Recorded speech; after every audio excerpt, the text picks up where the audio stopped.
Hello everyone. Let's start Sociology Paper-2 discussion of May's 2024 paper. First of all, I will talk about what is the first impression about the paper. So looking at the paper, it seems that the questions are from the familiar topics, but there is a hidden twist. There is a hidden twist which has been introduced by UPSC carefully in the questions. So what happens is in around 50% of the paper, while you are writing in the examination hall, you will find difficulty in utilizing thinkers or making it sociological. It may become a bit of general studies kind of answer. So that will be the difficulty. And also it impacts the time management when you have to think while you are writing. However, we will analyze how it could have been tackled so that you score better than others. This is a comparative analysis, and we have to fare better than the most to secure 270 plus 280 plus marks. So let's analyze the questions. We will skip the questions which are the basic nature and which were expected, and we will discuss about the dynamic questions. We will go a bit deep about those questions, how to handle them. The first question was what according to you are the factors responsible for the continuance of caste system in India? So now let's try to remember what are the factors which reinforces caste system. So there are various dimensions to it. The first is family, the community. The second will be the ritual utility. The marriage is one aspect. There are many other rituals which go lifelong. Okay. Sanctions. If you are not adhering to the rituals or the customs, there are sanctions. Economic factor. There are occupations associated with a particular caste. There are political factor because caste-based politics is another factor which is leading to continuance of caste system. Weising has said that there is also lack of implementation of laws. So that can be also quoted. And when you are talking about political factor, you need to mention Rajini Kothari. Okay. Now let's look to the second question. Discuss the changes taking place in the industrial class structure in India. So this is a good question. This is not a direct question, though it is given in the syllabus and you should have certain base about it. Basically, after 1991 LPG reforms, how the industrial class structure changed from manufacturing to services. Okay, so that led to decline in traditional industrial jobs, and it led to increase in jobs in service sector, mainly in IT and finances, etc. Okay, so this you need to talk about. Okay, and this led to informalization of labor force, development of urban cluster. There was a declining role of caste and gender, technological advancement, new kind of job roles and work environment developed, remote work. Okay, so all of these you can discuss here. The next question is patriarchy a key to understanding different forms of inequalities in Indian society? Elaborate. Now, after reading this question, you should understand one thing. They are asking you, is it central to understand all forms of inequality in India? So, first of all, you will be giving arguments in support of it, and here antithesis is required because this is a perspective of feminist scholars. All the feminist scholars of India and Western world will be quoted here because they say to understand inequality in India or in world, we need to keep gender at the center. Gender is the center of all inequality, and it is going since 20,000 years or so. Okay. So you need to quote first all the Sylvia Balbi and Oakley and all the feminist scholars, and then you will counter it. How you will counter it? You will talk about other forms of inequality, caste, race, etc., etc. So this is a fairly simple question which can be attempted. The next question is, do you think that family bondings are being affected by the changing kinship pattern in India? Comment. Yes, because there is a shift from joint to nuclear families. There is a reduced interdependence and close knighted bonds which were earlier present. This is the reality. Okay, and then you will talk about the gender dimension, the feminist perspective. So women is coming into the workforce. Traditional division of labor is changing. limited time for family bonds and cohesion, because both the members of family are working. There is also impact of technology. Here the people are connecting, the family members are connecting through virtual media, but it lacks the emotional depth the face which face to face interaction has. This is the perspective of symbolic interactionist. I am telling you how to utilize the theoretical strands terms even if you do not have thinker. This is what I taught when I was teaching the current series, sociology current series, how I was utilizing different strands in the dynamic topics. This could have been utilized in this paper and you could have got better marks than others. Okay. I will showcase this, how to make your answer sociological. Also, there is a rising individualism and influence of westernization, Western culture. So this is also impacting the family bond. So in this way, you will write this answer, and this can be easily tackled. There is a long list of thinkers for patriarchy which will be utilized in other questions as well. As I had told that there will be a lot of questions from women which you can expect this year, and I was right. There are 3 4 questions in this paper and in the previous paper also. In social issues also there were 2 3 questions. So this was very important this time, and I had discussed crime against women and how the law is not efficient enough even when law is in place. What are the factors which is not allowing the crime against women to go down? Okay, now let's see the next question. Despite the efforts of the government, bounded labor still continues in India. Very simple question. It is simply given in the syllabus, so this should have been addressed well. Next question is differentiate between Western and Indological perspective on the study of Indian society. Here you have to compare all the colonial perspective, the Muellers and all the colonial dimension, how they thought that Indian society is atomistic, monolithic, unchanging, and then what was the perspective of G.S. Ghore, how he countered that. And then specifically, the question is asking about bring out the major aspects of G.S. Ghure's contribution to Indological approach. There is so much to write. This is a basic question. Next question is, what are the definitional problem involved in identifying tribes in India? Yes, this is part of syllabus again, definitional problem, and discuss the main obstacles to tribal development in India. Zaza and so many thinkers, so many case studies are there to support this. This is again a simple question. The next question is, what, according to Andre Bete, are the basis of agrarian class structure in India? Analyze. Hey, he took a Trinitarian perspective. See, so he talked about all the land ownership, the caste, class, power. So all of these you need to explain, and with the support of his study. Okay. The next question is the third A. The question is, why is the study of marriage important in sociology, and analyze the implication of changing marriage patterns for Indian society? The second question, second part of this question is expected one, repeated one, and I had quoted that this can be asked. Okay, so that is the repeated one. Why it is important to study in sociology? Because marriage is something which decides child socialization. It is foundation of family structure. Kapadia said that it has a ritual dimension. Okay, there are gendered roles, inequality. There is economic dimension, because marriage is not just a union between two person in India, but it is also kind of economic amendment. Use this term, you will get better marks. Utilizing terms are important in such paper. So this is the way you needed to address this question. Okay.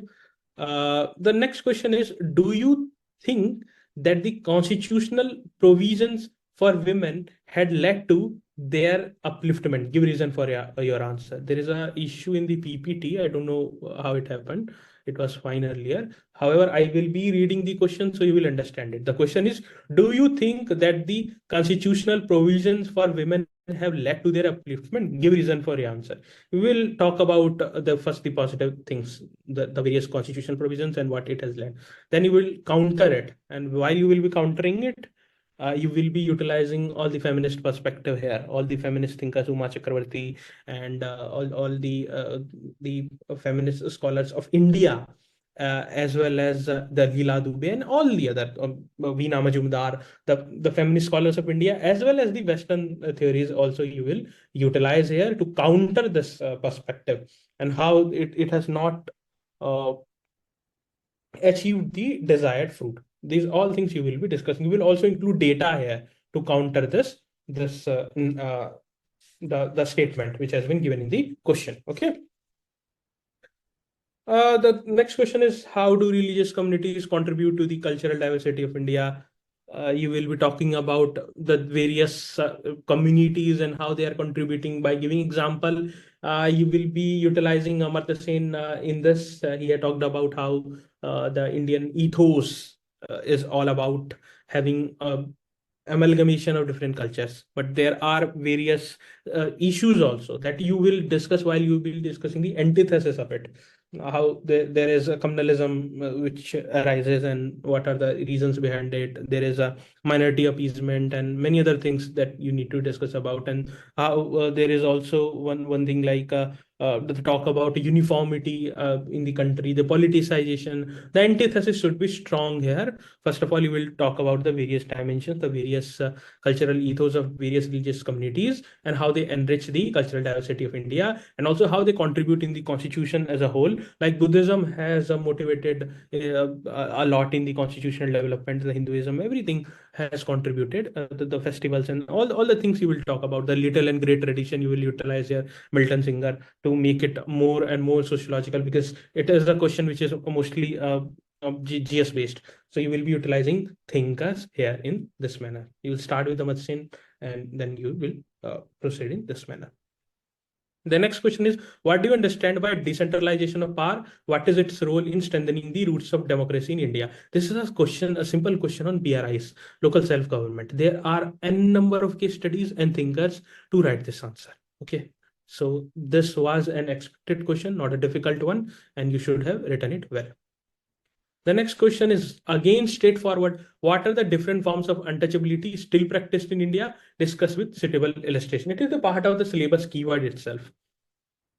Now let's look to the next question. The question 5A, examine with suitable example the recent trend in the growth of urban settlements in India. Why they are asking about with examples. So you need to talk about the different clusters as well. This you need to keep in mind. If they are asking explicitly about example, you will have to give example. So again, after LPG reform, there was rapid urbanization.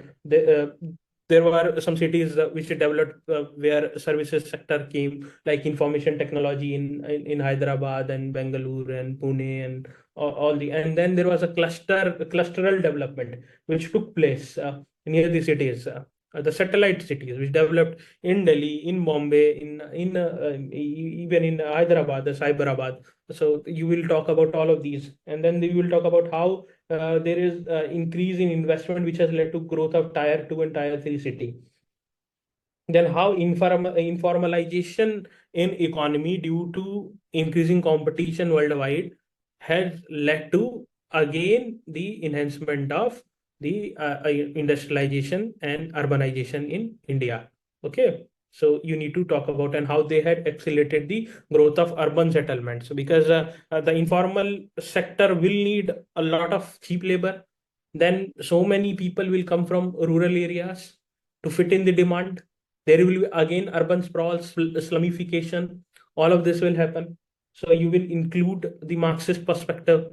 So how, because of the economic interest of capitalist, there is increase in the urban sprawl and the slumification, gentrification. All of these keywords, terms you will utilize to make your answer effective. Otherwise, it will become general studies answer, and then you will get average marks. To get better than others, you need to put up thinkers, put up various trends. The next question, there is very similar kinds of questions, and there will be a repetition of thinkers in question 5. It is a challenging question. All the questions have a kind of interconnectedness. This would have been a challenge while writing in the examination hall. The next question is there a connection between labor migration and informal sector? Justify your answer with reference to Indian context. Yes, yes. Labor migration and informal sector are connected. Informal sector needs cheap labor. Okay, that will be provided by migrant labor. Okay, they have low skill and they are vulnerable. Footloose labor. Apply the concept of footloose labor. They can work for 3 months, 4 months here and there in different aspects. That was the concept of footloose labor, marginal man. All of these will be utilized. Then the characteristics of informal sector given by Keith Hart will be utilized in this answer to make this answer wholesome. This will be a rough structure of the answer. The next question is, are slums the manifestation of industrialization and urbanization in India?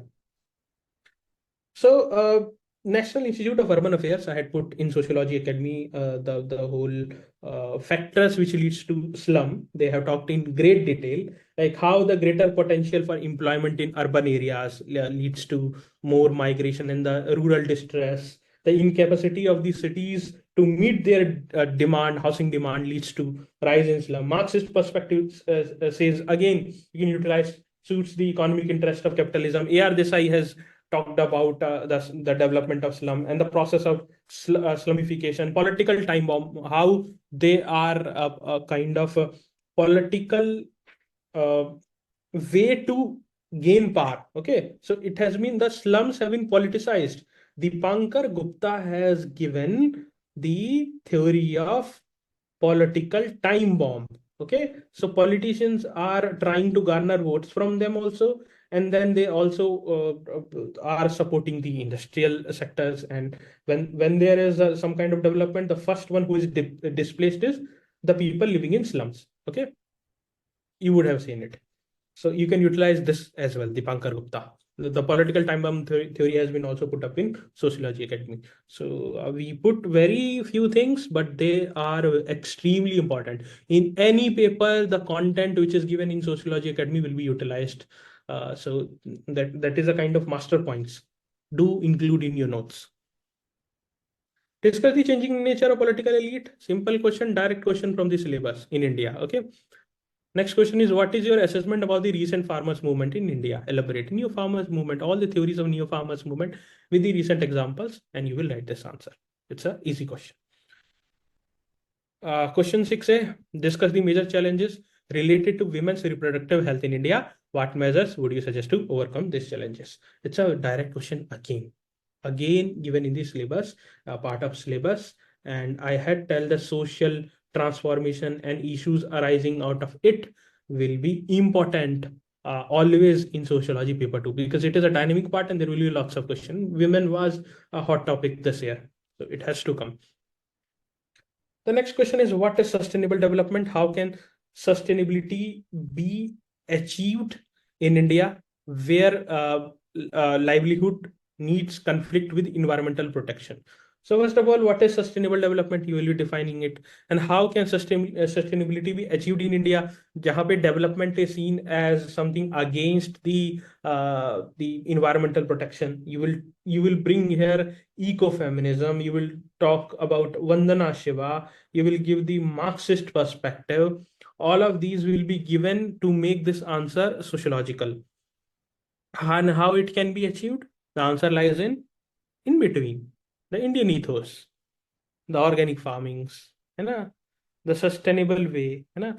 Why I'm quoting ecofeminism? Because ecofeminist thinks that women who are closely affected by anything which happens to environment, because they are the ones who are taking water from the wells, taking water going 10 kilometers, doing all the hard works, taking out leaves, etc., to cook food. So all these things, so they are closely related with the effects of environment. So if you run things in a way where the feminist ideology is central to it, then it will happen that the environment will be also secured and economic development will also happen. And ecofeminism and Marxism is interrelated. So Marxists say that the type of development which is happening is just suiting the needs of capitalists, and it is leading to environmental degradation, and the degradation is affecting the poor. It is not affecting the rich. They have given the examples like when there were the cyclones which affected the hurricanes which affected USA, then how there were sandbags which are put by the capitalists and the billionaires and the millionaires, and how the poor were affected. All of these things you need to talk about in the Indian perspective. Okay, giving the examples of India. Okay, so this is a tough question to write. The next question, critically examine the relevance of development planning in India. It's a direct question. Every time it is coming, sometime in 10 marks, sometimes in 20 marks. The next question is difficult, interesting as well. Analyze the trilogy between environmental movement, development, and tribal identity. So what is happening in India? In tribal areas, you will see when there is developmental activity, there is a rise of environmental movement. This trilogy they are talking about. Okay, so now what all thinkers will come? The most important thinker here will be Madhav Gadgil. So he said that in tribal areas, there is environmental movement because of commercial exploitation of mines, forest and land related rights, dams. Okay, so all of these is leading to the environmental movement. The Madhav Gadgil will be utilized here. Okay, so this will be the central. Again, there will be utilization of the eco-feminist perspective, which you will be writing here. We will talk about various movements that happened in India, in the tribal areas, and the Chipko movement, and all the movements which are given in this syllabus. You will be utilizing all of them. There are many case studies and thinkers which will be utilized here. So you need to first of all understand it. How to address this question can be understood when you will understand the question, what this question is telling, because it is a complex question to understand. You will need to read it twice to answer it. Okay. The next question, which I had discussed in Sociology Current Series, to what extent have the legal provisions been effective in curbing violence against women in India? You will be giving the legal provisions and the effects, and then whatever things I taught in that video, that why the legal provisions are not able to reduce the crime against women in India, because it's a it is a sociological problem, attitudinal problem. So I had given you 5 6 very good points. If you would have written here all the points, then you will get 11 12 marks in this question and could have got an edge. Okay, expected question this time. I had said this again and again. The next question is simple and direct. Trace the social and historical origin of Dalit movement in modern India. A direct question. Next question is highlight the major contribution of the reform movement in pre-independent India. Again, a direct question. So much to write if you have read it well. The next question is identify different forms of inequalities associated with agrarian social structure in India. The various dimensions. What are the main dimensions of agrarian social structure? Land ownership, land tenure, agri production, caste system, gender dimension. When you will lack all of these, you will be utilizing Andhra Pradesh, etc. You will utilize SC Dubey if you are lacking point. He had given a 6-point classification of social structure in villages, in agrarian class structure. So you will be talking about those. SC Dubey will be very, very monumental if you want to get good marks, because he had given a very good classification with how the social structure, the division, is decided in the rural society or a village. Gender dimension, you will be utilizing Leela Dubey. There are various other thinkers which you will be utilizing while you will be putting up the gender dimension. There are various studies. Okay. The next question is water pressure groups discuss their role in decision making in democracy. This is again a direct question, and there are various thinkers also given in this syllabus. So, what are the bottom lines? Now, let's discuss the bottom line. The bottom line, the first bottom line is that even in the dynamic paper, 50% of question is coming directly from PYQ repeated themes. Even in hard paper, 50% of question is coming from PYQ repeated themes. So if you would do them well, you will have an edge every time, even if the paper is tough. If it is on lines, then you will score very good. Even if the paper is tough, you will have an edge. So never ever try to circumvent PYQs. Secondly, not reading a lot of thinkers, but knowing a few and utilizing them to the maximum possible extent is the key to score good marks in this paper. I think I missed one question while discussing the paper. I think there was a question related to education as well.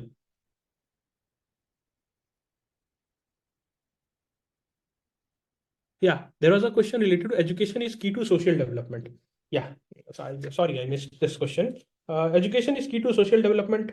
There will be various dimensions which you will be utilizing here. You will utilize Amartya Sen definition about education, okay, in introduction, and then you will utilize various thinkers like education as a social change. The thinkers which you are reading even in paper one, like Durkheim. Durkheim said that education leads to transmissions of norms and values from one generation to another. Even the thinkers of paper will be utilized here. So I have not discussed all of them because if I will discuss everything in this, then there will be 3-4 hours discussion. It will become quite boring. A lot of thinkers of paper one can be utilized. The second bottom line I am telling is utilize sociology paper one thinker. They are the base. Karl Marx will be utilized anytime when there is a question on development. Okay, anytime. He's a master thinker. When there will be any perspective of feminism, Anne Oakley, Sylvia Walby, there is no better thinker than them. Or Karuna Ahmed. In informalization of labor force, you will be utilizing gender feminist perspective here as well. Okay, then you will be utilizing pink colorization, Karuna Ahmed, and how in informal sector it attracts the women more. Okay, because they are provided less skill. So utilizing the paper one part is extremely important.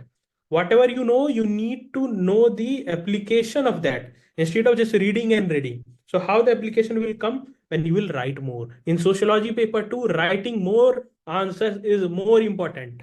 Okay, then even the sociology paper 1. Here you need to write more and more. You need to practice more and more. If you will not practice, then you will not know how you will be utilizing your existing knowledge to write dynamic question. And then do see sociology current series videos. The more videos will come, and it will help you to develop the mindset to address any such difficult question or dynamic question. Thank you very much. Take care. Best wishes.